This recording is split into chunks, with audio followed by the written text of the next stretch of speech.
Hello children, today we'll learn Kannada lesson 5th standard ಅಪಾಯದಿಂದ ಪಾರಾದ ಪಾರಿವಾಳಗಳು means pigeons which escaped from the danger. ಅಪಾಯ means danger. ಬೇಡನೊಬ್ಬ ಪಕ್ಷಿಗಳನ್ನು ಹಿಡಿಯಲು ಕಾಳು ಹಾಕಿ ಬಲೆ ಹರಡಿದ್ದನು. A hunter had spread the grains to catch the birds. ಕಾಳಿನ ಆಸೆಗಾಗಿ ಪಾರಿವಾಳಗಳು ಹಾರಿ ಬಂದವು. To eat the grains, pigeons flew and came. ಅವು ಕಾಳು ತಿನ್ನುತ್ತಾ ಬಲೆಯಲ್ಲಿ ಸಿಕ್ಕಿಕೊಂಡವು. While eating grains, they caught in a net.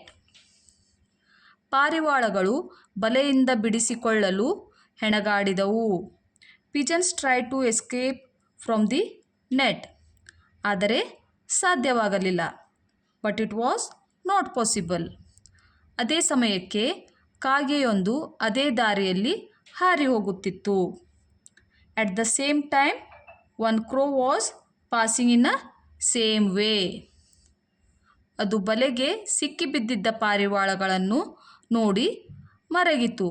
That crow felt bad by seeing the pigeons caught in a net. ಪಾರಿವಾಳಗಳು ಕಾಗೆಯ ಸಹಾಯ ಬೇಡಿದವು. Pigeons asked the help from the crow. ಕಾಗೆ ಅವುಗಳಿಗೆ ಒಗ್ಗಟ್ಟಿನಲ್ಲಿ ಬಲವಿದೆ, ಎಲ್ಲರೂ ಕೂಡಿ ಒಮ್ಮೆಲೆ ಹಾರಿ ಬಿಡಿ ಎಂದು ಹುರಿದುಂಬಿಸಿತು. Crow said, "Unity is a strength, so try to escape at a time," it told to pigeons. ಪಾರಿವಾಳಗಳು ಪ್ರಯತ್ನ ಮಾಡಿ ಒಮ್ಮೆಲೆ ಬಲೆ ಸಹಿತ ಮೇಲೆ ಹಾರಿದವು. Pigeons tried and flew away at a time. ಪಾರಿವಾಳಗಳು ಬಲೆ ಸಹಿತ ಬೆಟ್ಟದ ಸಮೀಪ ಇಳಿದವು. Pigeons escaped with the net and got down near the mountain. ಇಲಿಗಳ ಸಹಾಯ ಬೇಡಿದವು. They asked help from the rats. ಇಲಿಗಳು ತಮ್ಮ ಹಲ್ಲುಗಳಿಂದ ಬಲೆಯನ್ನು ಕತ್ತರಿಸಿದವು. Rats had cut the net through their sharp teeth. ಹೀಗೆ ಪಾರಿವಾಳಗಳು ಅಪಾಯದಿಂದ ಪಾರಾದವು. Like this way, all the pigeons got escaped from that net. ಅವುಗಳು ಕಾಗೆ ಮತ್ತು ಇಲಿಗಳಿಗೆ ಧನ್ಯವಾದ ಹೇಳಿ ಪುರ್ರನೆ ಹಾರಿ ಹೋದವು. They thanked to the crow and rats and they flew away.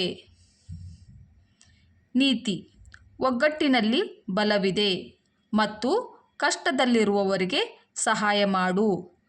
Moral of the story is, unity is a strength and we should help the people who are in trouble, who need a help. We have to such people. So I think you understood the lesson, children. So thank you. Bye bye.